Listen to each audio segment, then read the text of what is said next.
Uh, Good morning, good evening, good afternoon, wherever you are in the world. My name's Simon. Welcome to Flight Pass. This is the channel where we use Microsoft Flight Simulator 2024 to have a look at some of the most key moments in history and see if we can get a look at the topography, the distances involved, and if it gives us any insight into those moments. We are in Belgium at the moment, and we have followed Napoleon from his exile in Elba, down there at number 1, and we are now on the brink of war in June 1815. If you're new to the channel, welcome. If you're watching on YouTube, this is, I'm just going to check this now because there's quite a lot, but this is going to be episode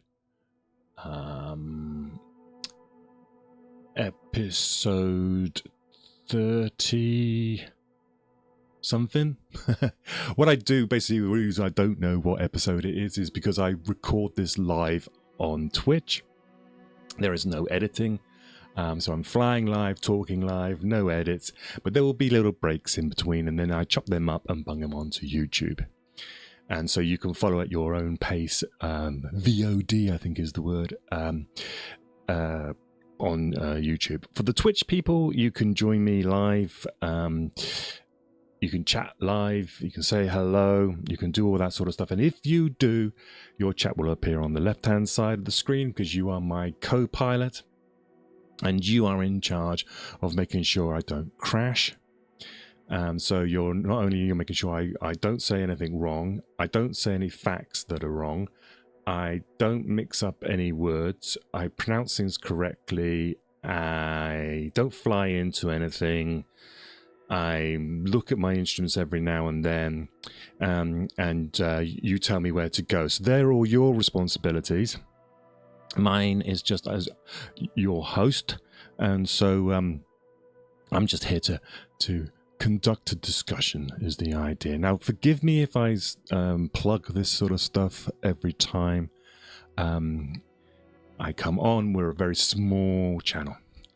I think currently we're at about 23 subscribers on YouTube, so every single one of you is very important. At the moment, we're in a nice kind of manageable classroom of people. You know, you're here because you volunteer. You're not here because you're forced to.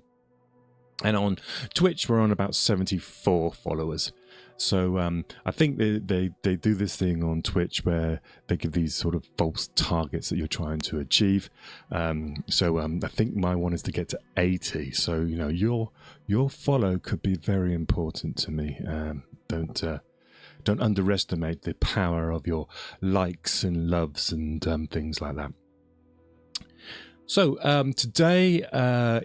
You are on Twitch, by the way. You are live, and if you have got Microsoft Flight Simulator 2024, you will be able to fly with me. You can join me. I'm on the European West server. We are going to take off from Brussels Airport in a second, so you can join me there and do all those crazy things you guys love to do, like get in the way. And it's going to be a bit of a long session today. I want to get through a bit more. We finished yesterday in the last live stream, which will be coming up on YouTube. You've probably watched it, actually, if you're watching this one. We were doing the British Army, and we were looking at the British Army in where they were based in Belgium, and we basically had if you can remember, the first corps under the Prince of Orange was in this sort of area to the west of Charleroi. It's kind of in this Soignes area. down towards Mons, Ath, this sort of southwest of Brussels. This was where the Prince of Orange's corps was billeted, or cantonment as they call it. Lord Hill's second corps was more up towards Ghent, in this sort of area to the west of Brussels, and then the third corps and reserves, which were under sort of Wellington, the cavalry, Uxbridge's cavalry corps. They were in around Brussels. So today, then, I thought we'd completely story of the Allied army, and we'll look at the Prussians. So we now move across to the eastern part of Belgium. The reputation of the Prussians is not so good. They were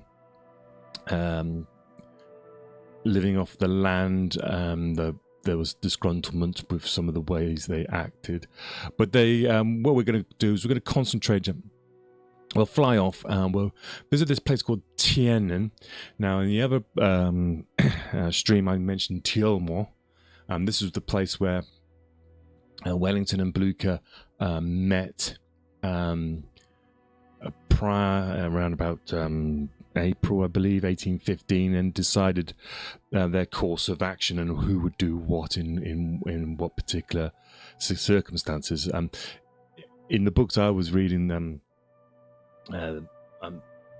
back in the day, it was a French name. It's called Thielmont, but it's been changed to Tienen. This is one of the sources I'm using at the moment. I will go actually through some of the books I've got, possibly in one section, just so that you can see the sort of excellent books out there on this subject. Well, then from Tienen, we'll head to Blucher's headquarters, his initial headquarters, which was in Liège, which is hello, thank you very much. Thank you, Javisi, is it? Yep, cool. Good to see you. Yeah, we'll go over to Liège, and that was Blucher's initial headquarters. He then moved when it became clear that the French might be coming up on the border. He moves from Liège there. He moves then to Namur, closer to the Belgium border with France, and then eventually the agreement is that he would try to, if the French came through Charleroi, he would try to stop them around a place called Sombref, which is here, and you can see the Battle of Ligny there. And then when we finish that, we'll head up the route that they took after the Battle of Ligny, and they retreated to Wavre here. We'll fly back across to this battlefield site at Waterloo, and then we'll head back to the to Brussels. So if that sounds good to you, that's for this section of the stream, and then we'll do the French army in the next section, and then we'll actually start the looking at the campaign. So if that's good for you, let's jump in the Huey. As you can see from the map here, I've already planned out the route that we're going to take. So we're going to start off here at Echo Bravo Golf Bravo.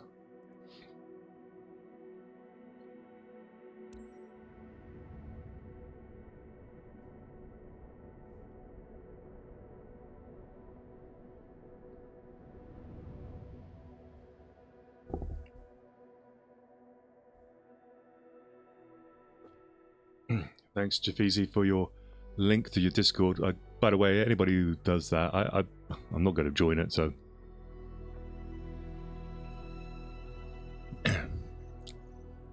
But you can post it, I don't care. co-pilot. Yes, Guy, good to see you. Guy's a nice guy. We're in the Huey. It's the Canadian rescue version of it. This is by Tolkhanger.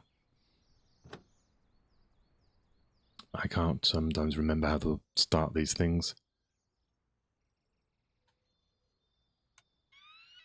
I've got some bells and whistles going on. Well, you're my co-pilot. So as you can see where Guy's message just popped up there, if you do mention anything, you're going to be on that side. So you're the co-pilot. You're the one who is telling me what this alarm is going off. You're the one who tells me if I'm hitting anything. You're also the one to tell me if I've said anything wrong, got some facts wrong, things like that. And the idea, as I say, forgive me if I plug the channel because we're only small, but what we try to do here, it's a bit of a podcast, a streamcast, I like to call it. It's kind of a dream of a stream. It's a bit of a chat, bit of a sort of a join up, have a bit of a fly,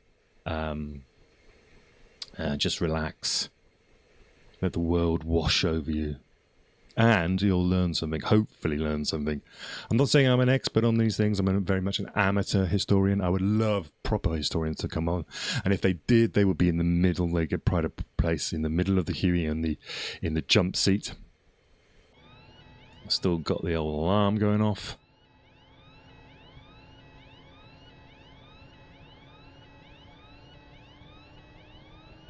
It's probably a rotary thing, is it? Oh, there you go, it's off now.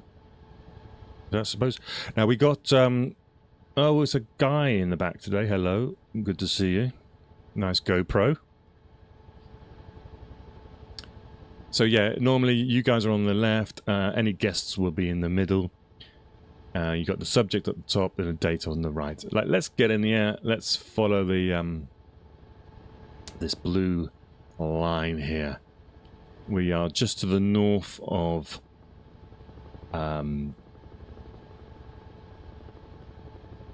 Brussels, and the year is 1815.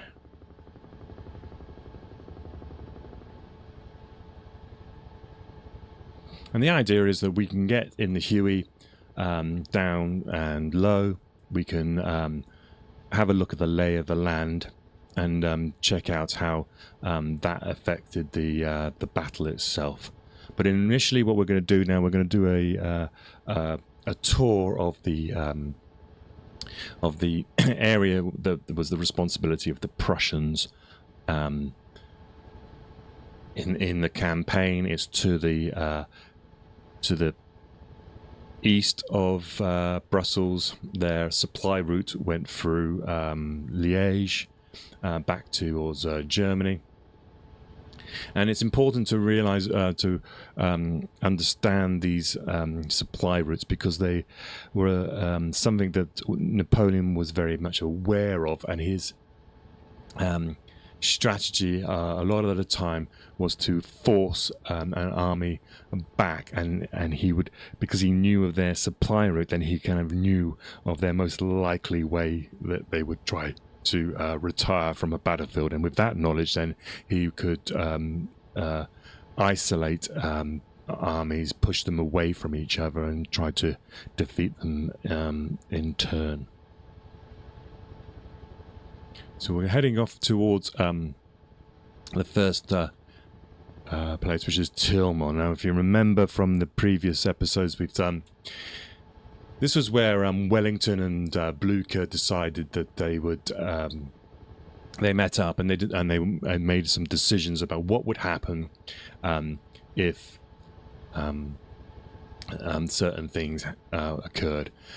And a lot of the time in 1815, in sort of the build-up since the return of Napoleon, was that the Wellington and Blucher really did just assume that they were going to be building up their troops in Belgium, wait for the Austrians and the Russians.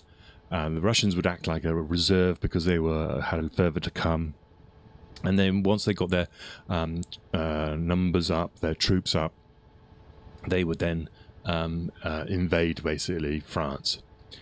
And right up until the last few days, Blucher was writing to his wife saying that there's basically no possibility that the French are going to invade. What they thought about the build-up on the border, they were aware of it, but they probably thought it was more of like a defensive measure than an offensive measure.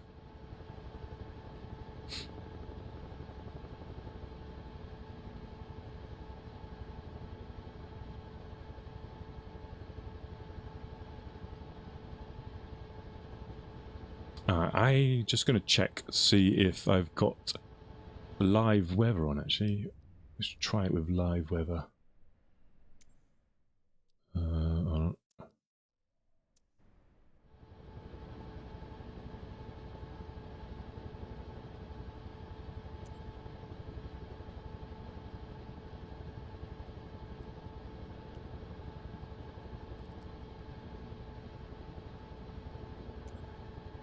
There we go, this is live weather.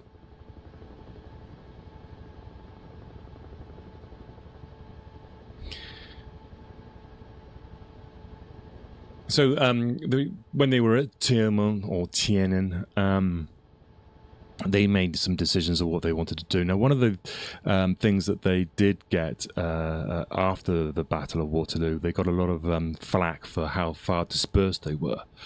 But they had to be dispersed because they wanted to have the minimum amount of impact on the local population, and cantonmenting 100,000 troops is a big drain on the local population, and there was already because this is Belgium had just come under the kingdom of the Netherlands. It was very apparent that there was a fragile relationship at the moment between the Belgians and the Allies, basically. And so they were trying to sort of appease that. And in 1814, the Prussians had behaved a little bit poorly to the population in this area. So they weren't the most popular people. But that's why in 1815 they were trying to spread their troops around. And we'll talk about the different corps and where they were.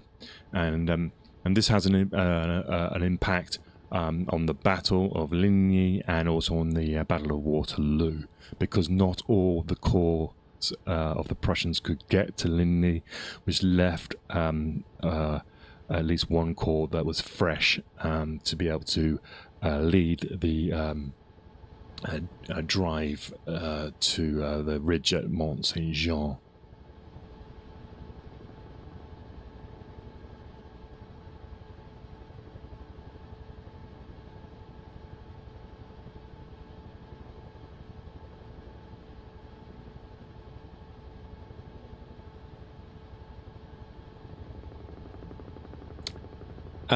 So let's start talking about the Prussians. And so the leader, the Wellington of the Prussians was Marshal Prince Blucher von Wallstadt. I hope I completely murdered that pronunciation. He's a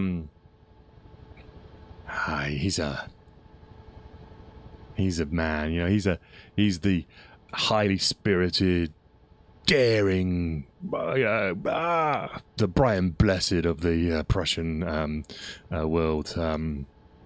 He's daring. Nothing's impossible.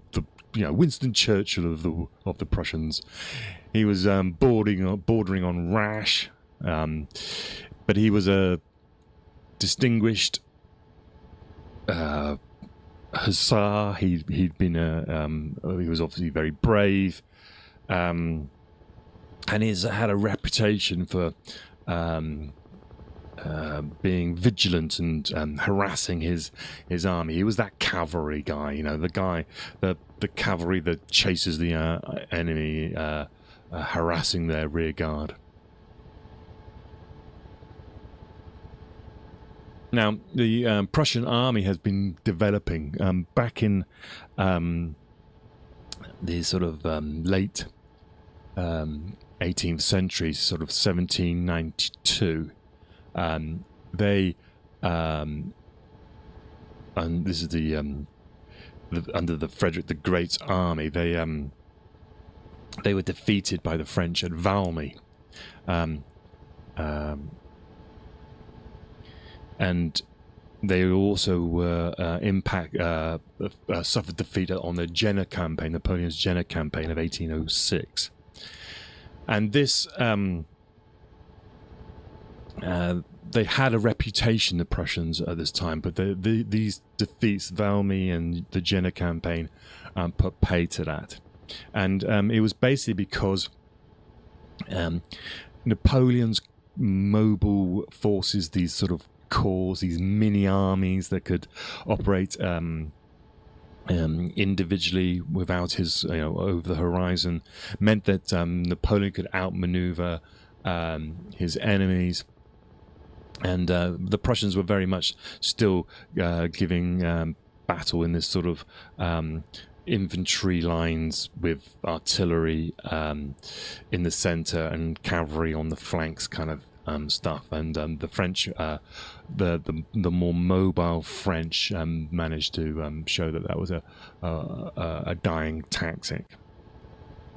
So the Prussians begin to remodel themselves, and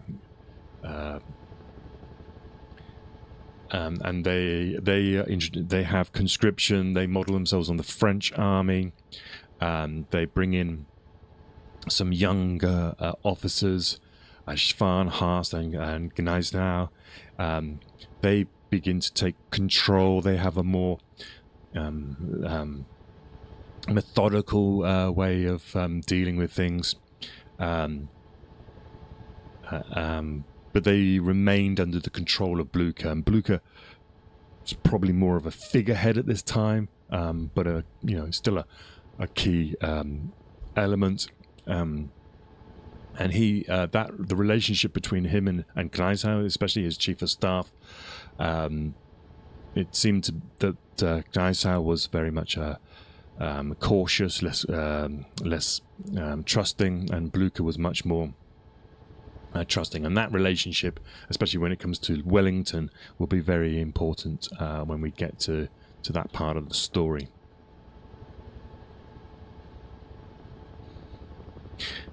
Because Blucher, by the time he gets to this campaign, is 72 years old, which is quite remarkable, really, if you think about it. He'd served under Frederick the Great, but he wasn't an intellectual. He was courageous, but he was intuitive. He had dash, and importantly, he knew how to handle an army during a battle. But that what he lacked, though, this is what was so good about him, is what he lacked in his planning and his organisation. He passed on to his chief of staff, who this is, how you say, was Gneisenau. Again, I'm probably murdering that pronunciation. But those two people, though, complemented each other very well.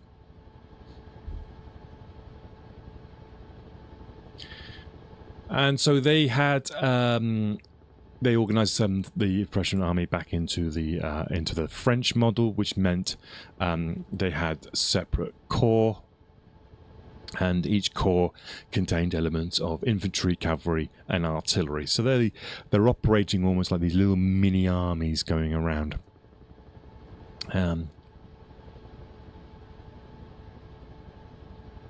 Unlike the French, though, they didn't really have divisions. They had more like brigades.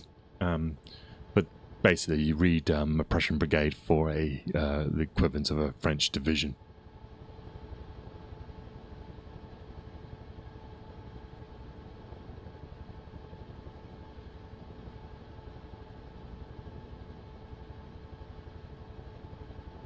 Now, we spoke about Wellington's control of his army. He liked to be much more in control, and not give his subordinates too much reign.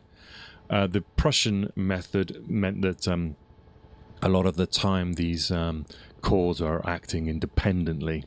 Now, that had advantages and disadvantages, and we'll see a few of those as we go into the campaign. Mainly because unless the commander of the corps was up to speed strategically, then they tend to be quite tentative in their actions and wait more. They didn't want to be the one to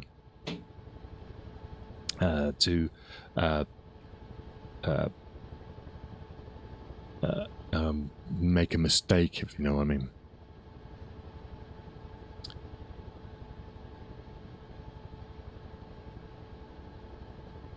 So we just passed the town of Tienen. So the co-pilots have failed to remind me. This is Tienen. Or back in the French called this in 1815 Tiremont. So this is the town where Blucher and Wellington met prior to the campaign of Waterloo. And this decided, you know, what the actions were going to be in case of attack. Each would come to their support of the other. The British would take, or the Anglo-Dutch would take over the responsibility for the west side of Belgium, and the Prussians would take over this side, the eastern side from Brussels. They'll be more responsible for that side of the country. And you got to remember as well, Napoleon knew about this. The spy network was very good. The borders were pretty porous.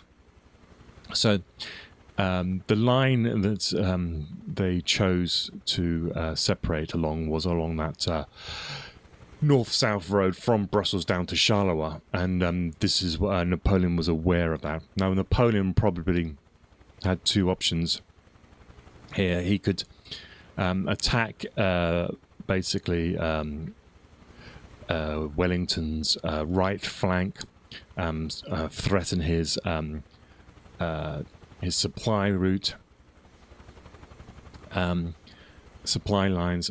But that pushes the Anglo-Dutch army onto the Prussians. So all it does is concentrate the two armies in that direction. If he comes and threatens the Prussians in the eastern side of Belgium, then it does exactly the opposite. It pushes the Prussians towards Brussels. Again, having the effect of bringing those two armies together. So Napoleon knows he'll do his old trick of driving where there's the most confusion, which is on the line between the two armies. And he'll decide who he engages first, depending on which army he receives first. And then with some of his army, he pins one back, and then he'll try to defeat the other army, and then he can then turn his whole forces against his other opponent. So we've got to about half an hour stream. So what I'm going to do now is I'm just going to have a little bit of a break. This is so that I can chop up the video for the people on YouTube. Hello, YouTubers. But for all you kids on Twitch, I'll be back in a couple of minutes.